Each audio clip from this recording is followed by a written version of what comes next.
I've always been drawn to art and poetry and nature. It's not uncommon for me in my life to have put poetry on my music stand, to put a picture of a painting on my music stand, and to improvise in response to that art. I got the idea that I wanted to learn more about Andrew Wyeth. I had gone to his Memory and Magic exhibit at the Philadelphia Art Museum. I loved his work, and I didn't know much about him or his family, just that when I went to the Brandywine River Museum, I really enjoyed the paintings. I co-produced this record with Catherine Marie Charlton. It's a record is called I Dream About This World, which is a quote from Andrew Wyeth. This record is basically her expressions that were driven through her motivation and her inspiration of Andrew Wyeth, N.C. Wyeth, and the entire Wyeth family.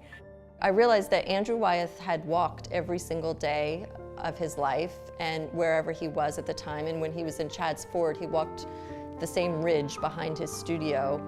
I realized that I wanted to open myself in that way too, to ground myself literally by walking on the ground.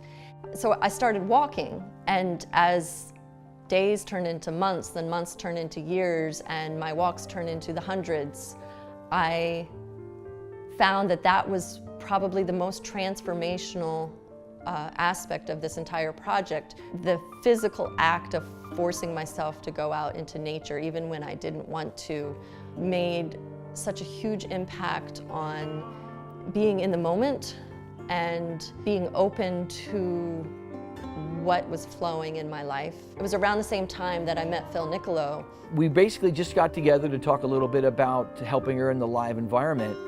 And the next thing I knew, she played me her music, and I was emotionally immediately drawn in. Very little of the music was actually recorded at this studio. Right. A lot of it was recorded by the musicians themselves, who were recording at locations all over the country. But I think it was particularly fun because that meant that you and I were discovering what they were sharing with us Right. at the same time. Right. It was like, oh wow, listen Yeah. to that. That was incredible Yeah. what they did there. Yeah. Whether it was, again, Nancy or Tom or David Darling, or we would send them what we were working on, where we were in the structure and the creation of the song, and then they would send the material back to us, and it was like Christmas morning. We'd get all these tracks, and we'd start listening to them and sort through them. Very early on, I also realized that I had been wanting for several years to experiment with layering of my music using a looping pedal, where I could play a melody and then have it repeat and build orchestrations on top of the layers. And very early on in this project, I made the connection that that was a parallel to the way Andrew Wyeth was creating layered tempera works. We were taking a 6-bar cyclical piece that I had done a framework for the week before and built it up layer by layer. And it became an orchestrated piece that was really in a new direction for my music. For me, this vision had gotten so big, it had gotten so beyond myself, that when we met, I really wasn't sure how it was going to be finished. I had no idea how it was going to be created in this world that had become so big, I could not expand to meet it on my own.